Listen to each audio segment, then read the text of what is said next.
Y no es porque la PNL sea el santo grial de las terapias, o sea, el descubrimiento mejor hecho en todo el mundo. De hecho, Tony Robbins dice que la programación neurolingüística es la física cuántica del cerebro.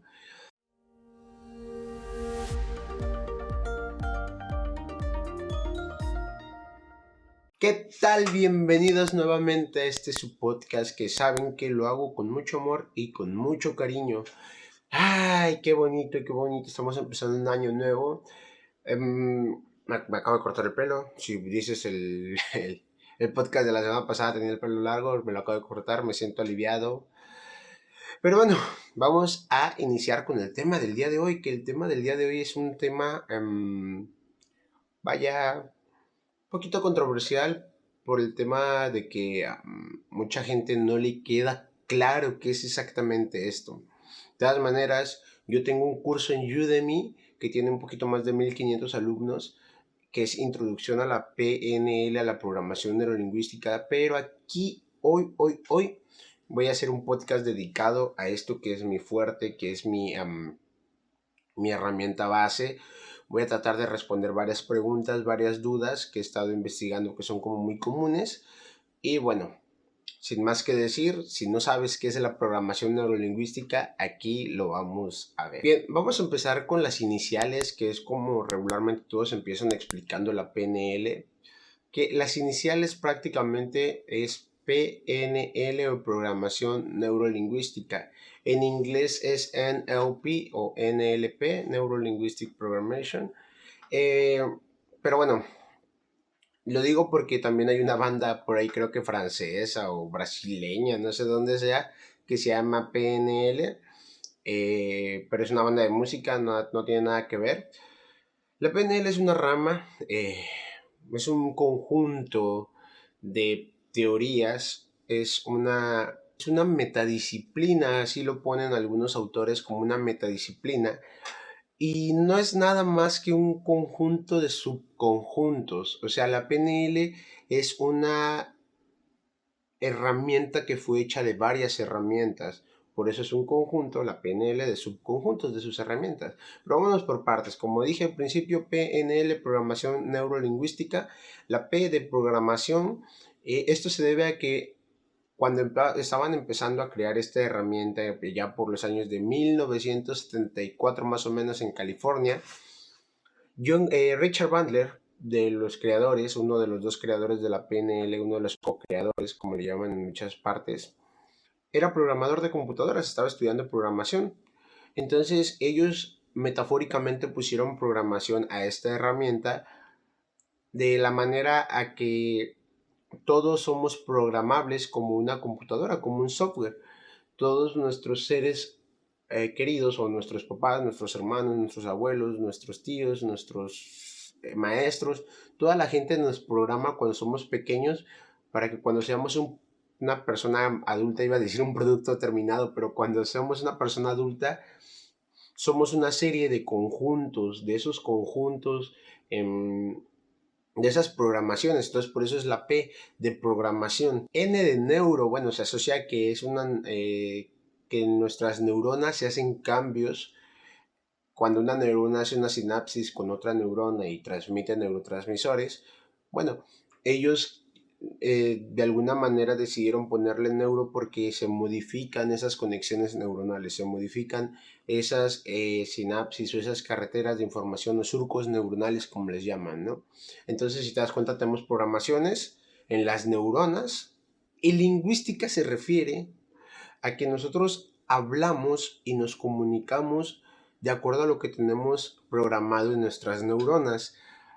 La forma en la que nosotros nos expresamos ante el mundo, ya sea hablando o actuando, en nuestras acciones, nuestros comportamientos, es nuestra lingüística. Entonces, por eso se forma PNL o programación neurolingüística.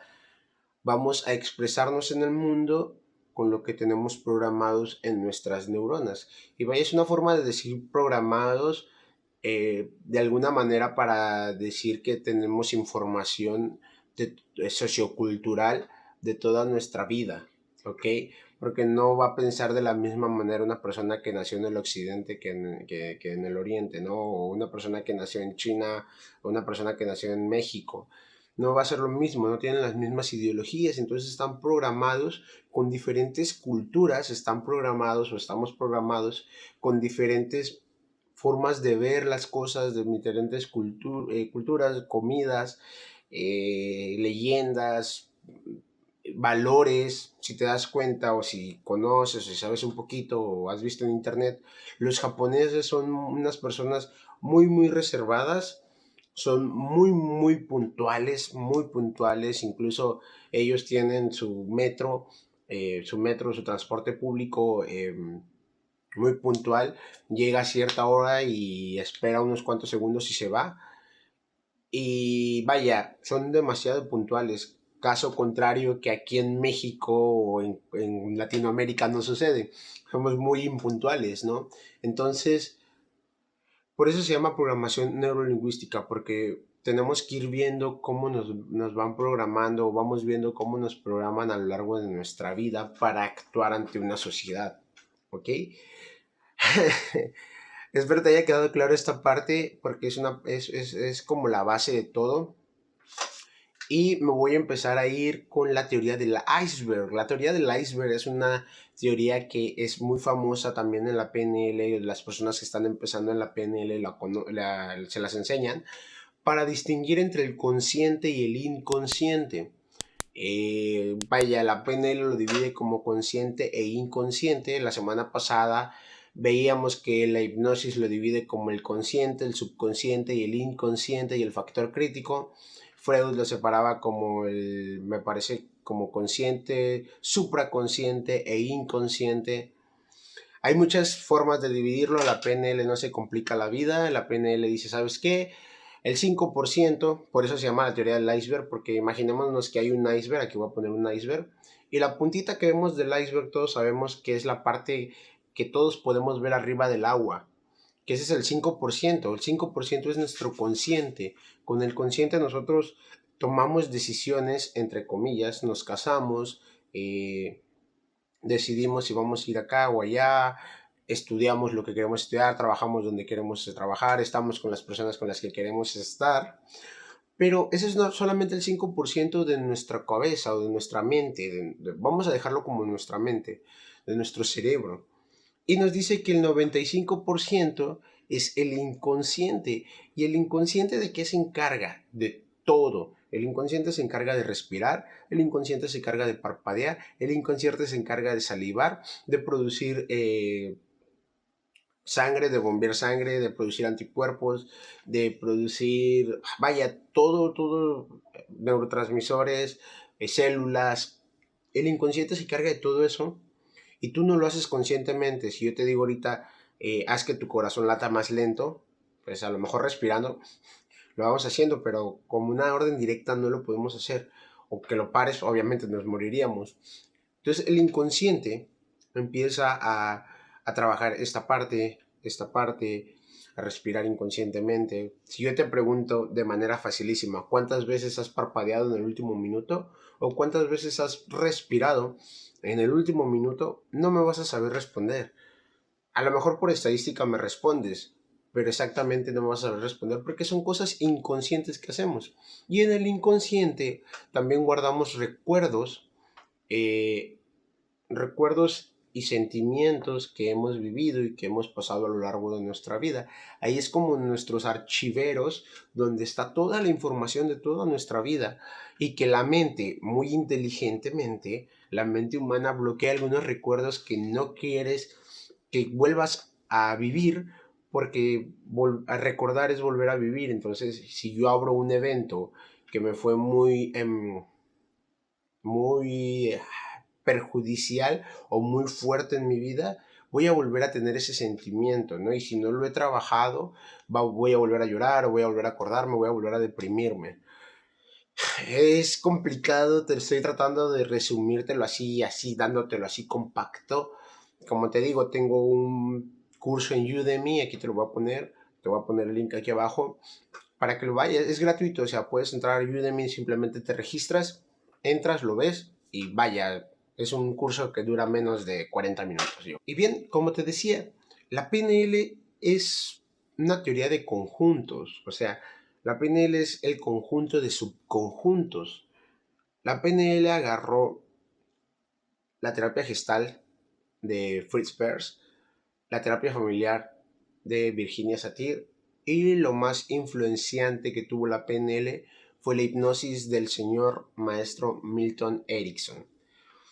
El 85% de la de la PNL es hipnosis. O sea, tú ves o tú haces PNL, prácticamente estás haciendo hipnosis.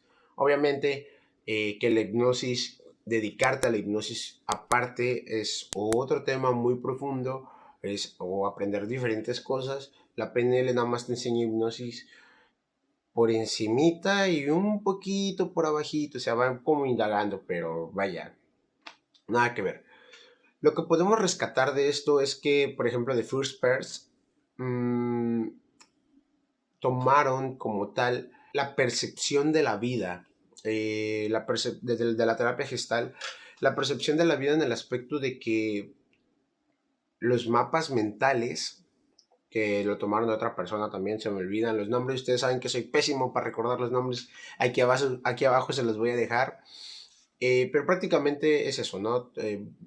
La ideología de la terapia gestal está como inmersa en la PNL, la ideología de saber que los mapas mentales de todas las personas son diferentes, que si yo te digo qué ves aquí, tú me dices que ves unos dedos, sí, pero si yo te digo ves uñas, pues no, las uñas están de este lado, ¿no? Pero yo sí las veo. Entonces tu realidad es diferente a mi realidad. Eso es en teoría o así como a grandes rasgos lo que tomaron de la terapia gestal. De la terapia familiar tomaron algo que se llama canales de comunicación, que si ya viste alguno de los podcasts pasados, hablé de comunicación efectiva. Y los canales de comunicación los descubrieron cuando empezaron a estudiar a Virginia Satir. Virginia Satir era una terapeuta muy, muy buena que sentaba a una familia y desde que se sentaba mamá con hija o hijo y papá con hija o hijo, ya sabía más o menos cómo estaba la jugada en las asociaciones o en las compadrazgos, por así decirlo, que tenían en la familia, ¿no? Pero algo que hacía Virginia Satir es que ella se comunicaba en el canal de comunicación que se comunicaban los clientes. Por ejemplo, si un cliente le hablaba en visual, Virginia Satir inconscientemente, porque ella no sabía que lo hacía hasta que la estudiaron, ella hablaba en visual. Si la persona le hablaba en kinestésico, bueno, ella hablaba en kinestésico y en auditivo lo mismo. Entonces, eso rescataron de Virginia Satir. Y de Milton Erickson, vaya, con Milton Erickson se quedaron más de 10 años John Grinder y Richard Bandler estudiándolo porque era una persona que no los dejaba de sorprender. De hecho, es una persona que, o bueno, fue una persona muy impresionante. Si tienes la posibilidad de leer a Milton Erickson, por favor léelo. Hipnosis clínica, hipnosis rápida. Vaya, era una persona que simplemente con llegar, saludarte, te hacía duerme, right now, pum, caías perdido, hipnotizado en trance hipnótico, ¿no? Era una persona que tenía poliomielitis, o sea, era una persona que estaba físicamente mal, tenía una enfermedad que lo estaba deteriorando, pero era una persona muy inteligente. Y él le enseñó a Richard Bandler y a John Grinder a hipnotizar, y te puedo decir que hoy en día el mejor hipnotista que puede haber en todo el mundo, y te lo sostengo así con la mano, es Richard Bandler, de los co-creadores de la PNL, porque tú ves sus demostraciones de Richard Bandler y son una genialidad porque hipnotiza a la gente así, o sea, simplemente los duerme. Es hermoso, o sea, son cosas hermosas. No estoy yo muy de acuerdo con su forma de hacer PNL de él, que es mucho la forma que tiene de hacer sus sesiones, por ejemplo, Tony Robbins. Obvio, si estás en este mundo de la autoayuda y toda esta onda, conoces a Tony Robbins. Tony Robbins fue alumno de John Grinder y de Richard Bandler. Fue alumno de los co-creadores de la programación neurolingüística. El mejor coach que hay hoy en día, en el 2022, que es Tony Robbins, fue alumno de los creadores de la programación neurolingüística. Y la PNL que hace Tony Robbins es muy inclinada a la PNL que hace Richard Bandler, no John Grinder. Son dos PNLs diferentes, ahorita las vamos a ver un poquito más adelante. Pero vaya, nada más para que te vayas dando cuenta cómo va formándose esto, ¿no? Que mucha gente dice que la PNL no sirve, que la PNL es pura estafa, que la PNL bla bla. Vaya, yo conozco psicólogos que ocupan la PNL, que se especializan en PNL, porque dicen es una herramienta muy poderosa, es una herramienta muy fácil de tocar, de poder utilizarla. Y muchas personas me dicen, ¿para qué sirve la PNL? O sea, ¿cómo puedo yo utilizar la programación neurolingüística? Y esto es una respuesta muy compleja. En los 5 años que llevo yo estudiando PNL, no he podido determinar que la PNL sirve exactamente para una cosa. Sirve para terapias, sí, sirve para dar consultorías, para dar coaching, que son dos cosas muy diferentes. También una consultoría y una sesión de coaching son dos cosas diferentes. Sirve para ventas, sirve para vender, sí, también. Sirve para los negocios, también. Sirve para el liderazgo, para liderar a grupos, también. Sirve para enseñar. Es de las mejores herramientas que pueden existir para enseñar alguna clase o alguna metodología. Maestros la ocupan. Yo la he ocupado con mis alumnos. ¿Qué otra cosa? O sea, sirve para tu vida diaria, sirve para ligar, sirve para hacer más amigos, sirve para conectarte más con las personas. Y no es porque la PNL sea el santo grial de las terapias, o sea, el descubrimiento mejor hecho en todo el mundo. De hecho, Tony Robbins dice que la programación neurolingüística es la física cuántica del cerebro. Pero no es eso, sino que cuando tú entiendes las bases que tiene la PNL, cuando tú entiendes los canales de comunicación, nada más entendiendo cómo funcionan los canales de comunicación, tú puedes entender cómo vender, puedes entender cómo comunicarte mejor, puedes entender cómo tener más contacto con las personas. Por ende, esto infiere a que también puedes tener más contacto para ligar si quieres, para hacer negocios, para hacerte amigo de la persona que quieres hacerte amigo, del jefe, del líder. Simplemente con tener eso puedes usarlo a tu favor. Y de ahí para arriba, porque para enseñar también, con el simple hecho de saberte los canales de comunicación, puedes enseñar de una mejor manera. Y eso nada más es una partecita de la PNL, o sea, nada más es como yo diría un 10, 15%, 20% de la PNL. Porque de ahí en fuera, vaya, la forma en la que la teoría de la programación neurolingüística está hecha es que con sus técnicas empezar a modificar los canales o las neuronas, los surcos neuronales, empezar a modificarlos y hacer nuevos surcos neuronales. Y aquí quiero dejar algo bien en claro, porque yo he hablado también, he estudiado en escuelas o en cursos de neurología, y yo le preguntaba, ¿usted qué opina de la PNL?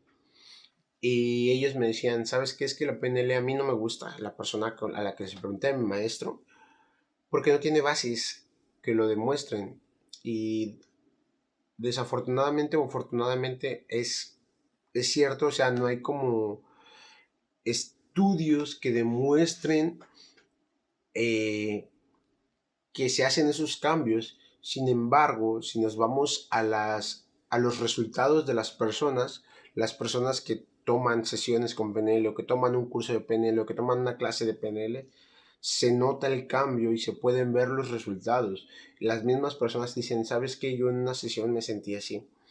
Y te voy a dar más o menos una idea. La PNL lo empezaron a hacer John Grinder y Richard Bandler porque querían conjuntar todo, querían ver cómo podrían hacer resultados, cómo moldear a personas que estaban teniendo éxito y cómo tener éxito ellos y las personas, ¿no?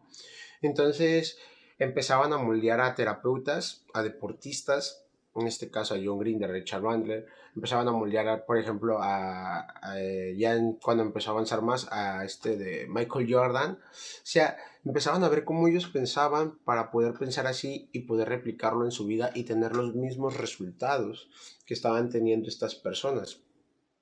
Era una tecnología que ellos empezaron a hacer por esto, pero también se empezaron a dar cuenta que podían hacer cambios impresionantes con las personas. Y uno de los experimentos, voy a ponerlo entre comillas, experimentos que ellos realizaron, porque no fue experimento, fueron terapias que le hicieron a ex soldados de la Segunda Guerra Mundial, es que había algo que se llamaba, no recuerdo exactamente cuál es el nombre, también lo voy a poner aquí, pero había algo que se llamaba que las personas siguen quejándose del dolor, siguen el síndrome del, ay, no recuerdo, pero cuando pierden una extremidad y viven deprimidos por eso, bueno, pues ellos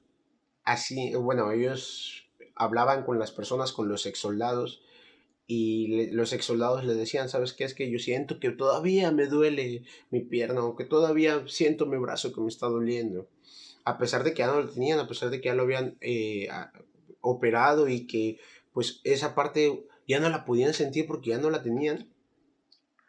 Ellos trabajaron con estos soldados y ellos empezaban a hacer las técnicas de PNL, por ejemplo el switch o el tristras, hay muchas formas como le llaman, eh, y simplemente con esta técnica del switch empezaban a notar cambios impresionantes y eran técnicas entre comillas tan sencillas de simplemente cerrar los ojos e imaginar qué estaba sucediendo y sucedía, o sea, las personas dejaban de sentir dolor, dejaban de quejarse, dejaban de estar deprimidos simplemente con hacer este switch, ¿no? Obviamente no había un trasfondo también detrás de esta técnica, pero vaya, así empezó y se fue transformando y fueron metiéndole más y más herramientas.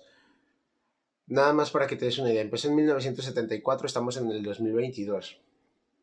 De 1974 al 2000 o 2000, no me acuerdo exactamente en qué fecha, John Green y Richard Bandler se separaron, hicieron cada quien su rama de la PNL, cada quien le puso su granito o su forma de hacerlo. Y vaya, o sea, la PNL te podría hablar horas y horas y horas de las cosas que se pueden hacer y de las cosas que se pueden eh, los beneficios que puede tener la programación neurolingüística. Si tienes la oportunidad de leer algún libro, si tienes la oportunidad de entrar a algún curso, si tienes la oportunidad de ver algún video o ver algo más, demostraciones de la PNL, te invito a que las veas, te invito a que te quites ese enigma de que hay mucha gente que como que le tira mucha tierra. Te invito a que si puedes estar en alguna sesión de programación neurolingüística, estés en una sesión. La PNL no está peleada con la psicología. Yo cuando tengo algún cliente con PNL, yo le digo, ¿llevas terapia psicológica? Me dicen, sí. Bueno, no interrumpas tu terapia, sigue con tu psicólogo y estás conmigo al mismo tiempo y vaya, los resultados son exponenciales porque estás combinando dos tecnologías que son magníficas y en este caso, bueno, la psicología que es una hermosura y la PNL que es otra hermosura y cuando las combinas se hacen un mundo enorme de cosas, ¿no? Igual con la psiquiatría y también personalmente tienes que saber cuándo puedes y cuándo no puedes atender a una persona, ¿no? Esto ya depende del lugar donde hayas estudiado o del lugar de la escuela que tengas de la PNL, pero sí también nosotros como distribuidores de la PNL, por así decirlo, como coaches, como nos quieras ver, como terapeutas, como nos quieras ver, también tenemos, al menos yo, y aquí empiezo a hablar desde mi punto de vista, yo sí tengo la ética de decir, ¿sabes qué? No te puedo atender, velo ya con un profesional, con un doctor, con un terapeuta, con un psiquiatra, con un psicólogo, yo no te puedo atender. O sabes que lo podemos tratar, o sabes que lo podemos trabajar en conjunto, ¿no? Pero bueno, sin más que decir, espero te haya gustado. Es un tema muy hermoso. Yo podría debrayarme y debrayarme y debrayarme y podría especificar algún punto. Pero hasta aquí lo voy a dejar. Si recuerda que si quieres que yo hable de algún tema en específico, déjame en los comentarios. Vete a la página web. En la página web está el blog. Puedes suscribirte para tener estos videos, ser el primero que tengas estos videos en tus manos. Y vaya, sin más que decir, te agradezco que estés aquí. Dale like, suscríbete y sin más te mando un fuerte abrazo. Espero que te la pases bonito. Nos vemos la siguiente semana. Bye.